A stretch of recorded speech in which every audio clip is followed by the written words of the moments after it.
الله أكبر.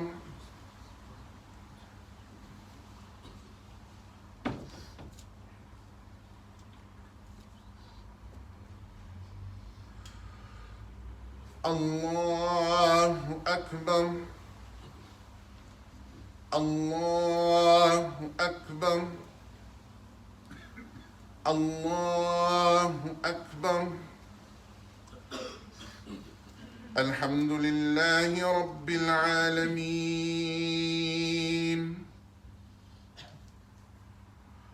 الرحمن الرحيم، مالك يوم الدين، إياك نعبد وإياك نستعين، اهدنا الصراط المستقيم، صراط الذين أنعمت عليهم غير المغضوب عليهم ولا الضالين.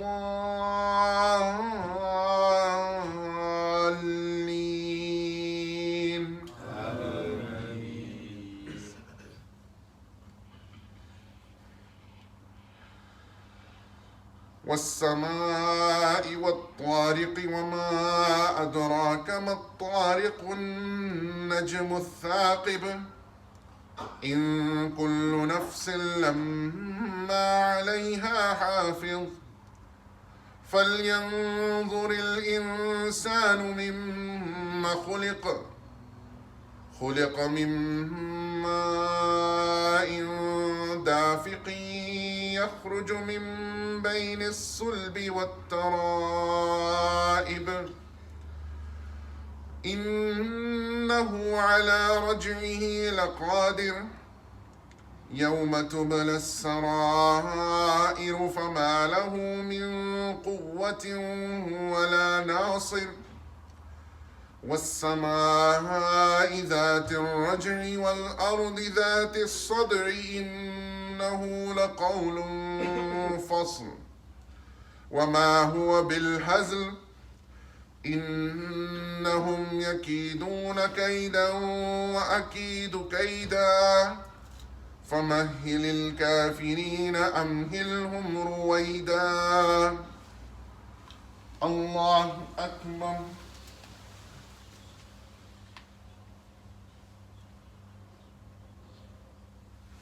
سمع الله لمن حمده. الله أكبر.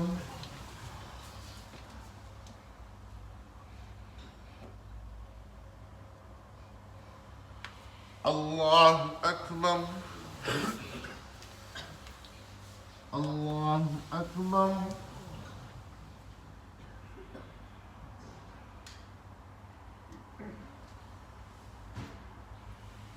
الله أكبر. الحمد لله رب العالمين، الرحمن الرحيم، مالك يوم الدين، إياك نعبد وإياك نستعين، اهدنا الصراط المستقيم، صراط الذين أنعمت عليهم غير المغضوب عليهم ولا الضالين.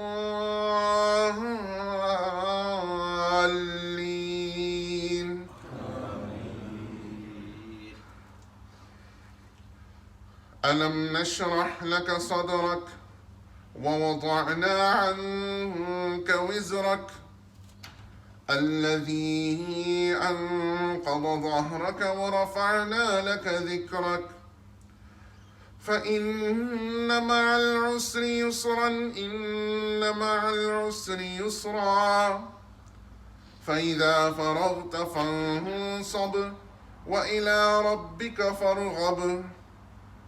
الله أكبر. الله أكبر. الله أكبر. الله أكبر.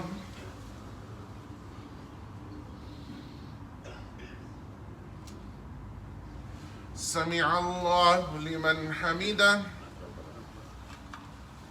الله أكبر.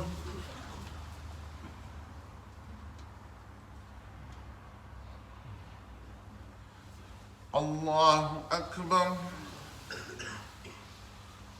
الله أكبر.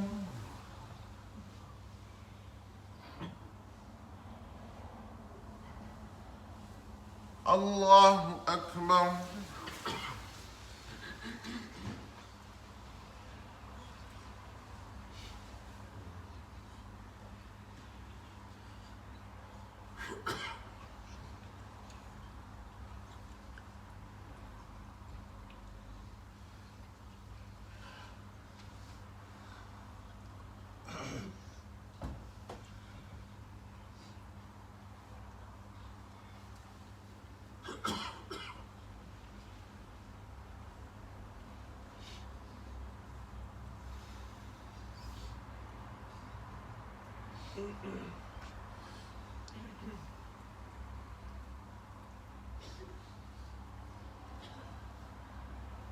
السلام عليكم ورحمة الله.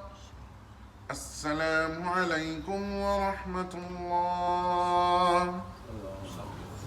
الله أكبر. الله أكبر. لا إله إلا الله. والله أكبر. الله أكبر ولله الحمد. الله أكبر. الله أكبر. لا إله إلا الله. والله أكبر. الله أكبر ولله الحمد. الله أكبر. الله أكبر. لا إله إلا الله. والله أكبر. الله أكبر ولله الحمد.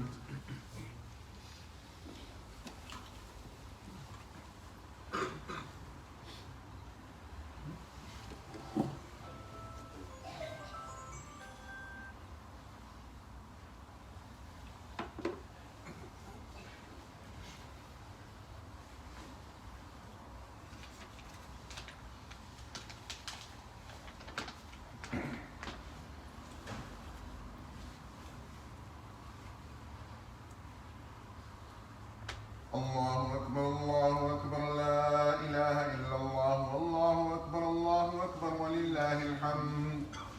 الله أكبر. الله أكبر. لا إله إلا الله. والله أكبر. الله أكبر ولله الحمد. الله أكبر. الله أكبر. لا إله إلا الله. والله أكبر. الله أكبر ولله الحمد. الحمد لله. الحمد لله نحمده ونستعينه ونستغفره ونعوذ بالله من شرور أنفسنا ومن سيئات أعمالنا. من يهده الله فلا مضل له ومن يضلله فلا هادي له. ونشهد أن لا إله إلا الله وحده لا شريك له. ونشهد أن سيدنا ونبينا ومولانا محمدا عبده ورسوله أرسله بالحق بشيرا ونذيرا بين يدي الساعة. من يطع الله ورسوله فقد رشد ومن يعص الله ورسوله فإنه لا يضر إلا نفسه ولا يضر الله شيئا. الله أكبر. الله أكبر. لا إله إلا الله. والله أكبر. الله أكبر ولله الحمد. أما بعد فاعلموا أيها المسلمون أن يومكم هذا يوم عيد. وقد قال رسول الله صلى الله عليه وسلم: إن لكل قوم عيدا وهذا عيدنا. الله أكبر. الله أكبر. لا إله إلا الله. والله أكبر. الله أكبر ولله الحمد. ويومكم هذا يوم نحر. وقال رسول الله صلى الله عليه وسلم: ما عمل ابن آدم من عمل يوم النحر أحب إلى الله من إحراق الدم، وإنه ليأتي يوم القيامة بقرونها وأشعارها وأظلافها، وإن الدمع ليقع من الله بمكان قبل أن يقع بالأرض، فطيبوا بها نفسا. الله أكبر. الله أكبر. لا إله إلا الله. والله أكبر. الله أكبر ولله الحمد. وقال أصحاب رسول الله صلى الله عليه وسلم: يا رسول الله، ما هذه الأضاحي؟ قال: سنة أبيكم إبراهيم عليه الصلاة والسلام. قالوا: فما لنا فيها يا رسول الله؟ قال: بكل شعرة حسنة، قالوا فالصوف يا رسول الله؟ قال بكل شعرة من الصوف حسنة. الله أكبر الله أكبر، لا إله إلا الله، والله أكبر الله أكبر ولله الحمد. وقال عليه الصلاة والسلام: من وجد ساعة لأن يضحي فلم يضحي فلا يحضر مصلانا. الله أكبر الله أكبر، لا إله إلا الله، والله أكبر الله أكبر ولله الحمد. وذبح النبي صلى الله عليه وسلم يوم الذبح كبشين أقرنين أملحين، فلما وجههما قال: إني وجهت وجهي للذي فطر السماوات والأرض على ملة إبراهيم حنيفا وما أنا من المشركين. إن صلاتي ونسكي ومحياي ومماتي لله رب العالمين لا شريك له وبذلك أمرت وأنا من المسلمين. اللهم منك ولك عن محمد وأمته، بسم الله الله أكبر. ثم ذبح. الله أكبر الله أكبر، لا إله إلا الله، والله أكبر الله أكبر ولله الحمد. وقد قال الله تعالى: لن ينال الله لحومها ولا دماؤها ولكن يناله التقوى منكم. كذلك سخرها لكم لتكبروا الله على ما هداكم وبشر المحسنين. الله أكبر الله أكبر، لا إله إلا الله، والله أكبر الله أكبر ولله الحمد. بارك الله لنا ولكم في القرآن العظيم، ونفعنا وإياكم بالآيات والذكر الحكيم. أستغفر الله لي ولكم ولسائر المسلمين فاستغفروه إنه هو الغفور الرحيم.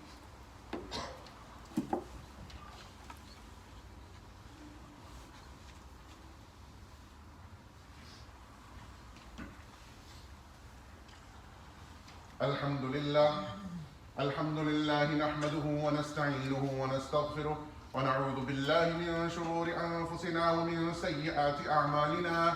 من يهده الله فلا مضل له ومن يضلله فلا هادي له، ونشهد أن لا إله إلا الله وحده لا شريك له، ونشهد أن سيدنا ونبينا ومولانا محمدا عبده ورسوله أرسله بالحق بشيرا ونذيرا بين يدي الساعة. من يطع الله ورسوله فقد رشد، ومن يعصهما فإنه لا يضر إلا نفسه ولا يضر الله شيئا. أما بعد، فأعوذ بالله من الشيطان الرجيم. إن الله وملائكته يصلون على النبي يا أيها الذين آمنوا صلوا عليه وسلموا تسليما. اللهم صل على سيدنا ومولانا محمد عبدك ورسولك، وصل على المؤمنين والمؤمنات والمسلمين والمسلمات، وبارك على محمد وأزواجه وذريته. قال النبي صلى الله عليه وسلم: أرحم أمتي بأمتي أبو بكر، وأشدهم في أمر الله عمر، وأصدقهم حياء عثمان، وأقضاهم علي، وفاطمة سيدة نساء أهل الجنة، والحسن والحسين سيدا شباب أهل الجنة، وحمزة أسد الله وأسد رسوله. اللهم اغفر للعباس رضوان الله تعالى عليهم أجمعين، وولده مغفرة ظاهرة وباطنة لا تغادر ذنبا. الله في أصحابي لا تتخذوهم غرضا من بعدي، فمن أحبهم فبحبي أحبهم، ومن أبغضهم فببغضي أبغضهم، وخير أمتي قرني ثم الذين يلونهم ثم الذين يلونهم. اللهم أيد الإسلام وأنصاره، وأذل الشرك وأشراره. اللهم وفقنا لما تحب وترضى، واجعل آخرتنا خيرا من الأولى. اللهم انصر من نصر دين محمد صلى الله عليه وسلم واجعلنا منهم، واخذل من خذل دين محمد صلى الله عليه وسلم ولا تجعلنا منهم. عباد الله رحمكم الله، إن الله يأمر بالعدل والإحسان وإيتاء ذي القربى وينهى عن الفحشاء والمنكر والبغي يعظكم لعلكم تذكرون. اذكروا الله العلي العظيم يذكركم، وادعوه يستجب لكم، ولذكر الله تعالى أعلى وأولى وأعز وأجل وأتم وأهم وأعظم وأكبر. فاذكروني يذكركم واشكروا لي ولا تكفرون. Now inshallah, before the dua, I'd like to call upon Sister Evelyn to say a few words. Assalamu alaikum brothers and Eid Mubarak. I'll be very quick and short because I know other brothers have to go to the work. Just the 2 points I need to cover today. Number one, a lot of brothers were ringing regarding the moon sighting when this, when the announcements has happened. Brothers, we are a small musalla. You need to understand we have to follow the institution. We are not in a position to go and judge the moon sighting happens or not. So we have given that mandate to the Roti Hill Mosque, and that's what we follow. So you need to understand that they have made a decision accordingly, whatever, that's the responsibility they take, and we follow that. So, you know, some brothers were reading about the yesterday and all others. I don't want to go in the fiqh, like mashallah, Brother Thanvi was working with me from Saudi Arabia, Brother Abir, and mashallah, Brother Mufti Asad Tariq. All these brothers, all these people were working, and whatever decision they gave us, we had to take it. So you need to understand our position. We're not alims, we're not muftis, and we are very small musalla, and we have to follow the institution. And Roti Hill and all the others, masajid are basically our hub of those Pakistanis and subcontinent Muslims, that's what we do. The second thing, brother, it's not a good news, but looks like the council is proposing a rejection for our mosque again. So I strongly recommend, I was talking to Bhai yesterday, and the 22nd of August at Castle Al Club, we have a hearing. So can I suggest, brothers, as many as possible, please get there. We need to show our support. I mean, they have a technical panel there, but we don't need to say anything, but as many as people, we can go there. Definitely it will be a benefit for us, because this is our first mosque in Hills. And of course, looks like it that probably the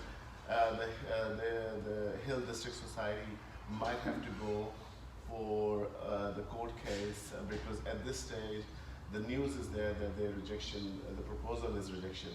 So please, I request all of you, whatever, is the 22nd of August, right? The time is 5:30, but if you can get there by 5 o'clock, would be lovely. Just show the support that for all the Muslims, that we really need a place of worship in the Hills area.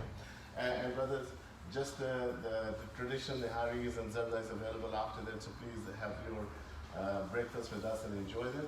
Can I just request the Consul General, Majid Usmani, to just have a quick Eid Mubarak to all the Pakistanis and the Muslims in the subcontinent, please. Thank you. Assalamu alaikum, ladies and gentlemen, brothers and sisters. It's been a wonderful day here. We're celebrating Eid al-Adha, and I've come here to pray with you and to say Eid Mubarak, and to let you know that we're supporting our community here.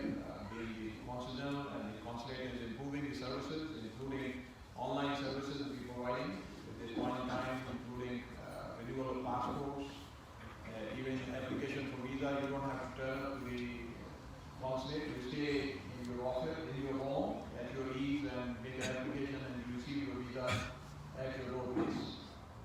Apart from that, today that we have gathered here is to remind us of the sacrifice of Sayyidina Ibrahim alayhi salam and Sayyidina Ismail alayhi salam, and to pay homage to them.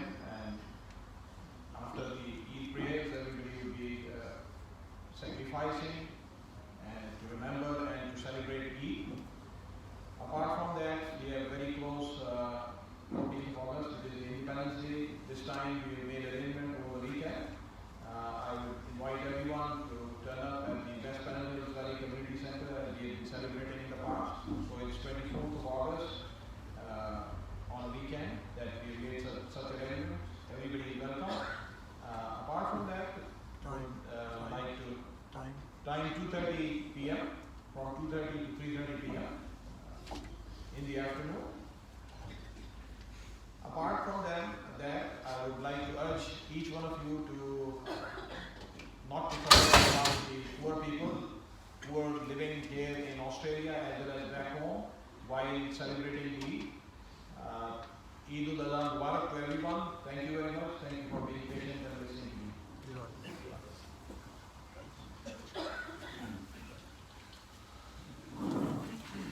Alhamdulillah Rabbil Alameen, wassalatu wassalamu ala Sayyidil Mursaleen, Sayyidina wa Nabiyyina wa Mawlana Muhammadin wa ala alihi wa sahbihi ajma'in.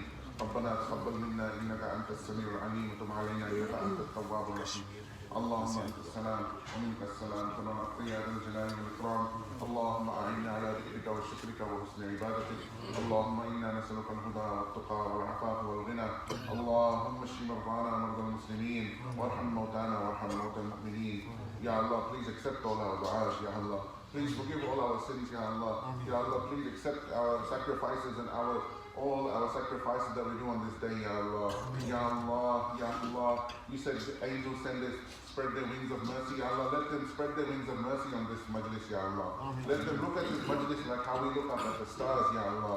Ya Allah, Ya Allah, this majlis is full of barakah and blessings, Ya Allah.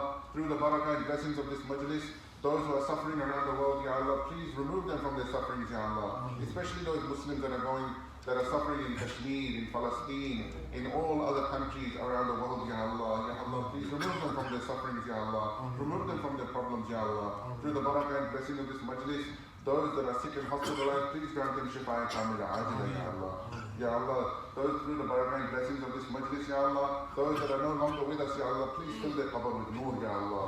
Ya Allah, raise them amongst the muttaqeen, amongst the shuhada, amongst the salihin, Ya Allah.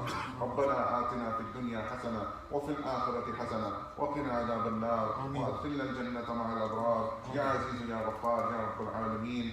سبحان ربك رب العزة عما يصفون وسلام على المرسلين والحمد لله رب العالمين برحمتك يا أرحم الراحمين. Inshallah, just a quick message as well also on behalf of my father, Sultani, who is currently at Hajj at the moment. He was also sending his salams and Eid al-Adha Mubarak to each and every one of them. Eid al-Adha Mubarak.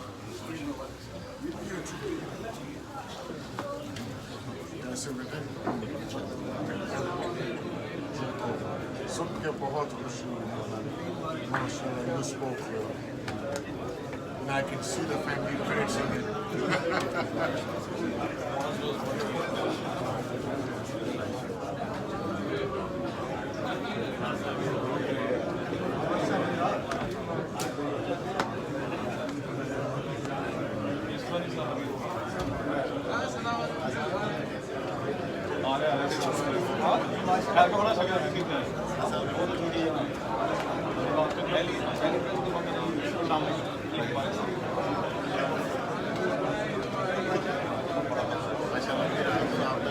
यार आपको माशाल्लाह पता है हमें आपको अच्छा बोल रहे हैं माशाल्लाह।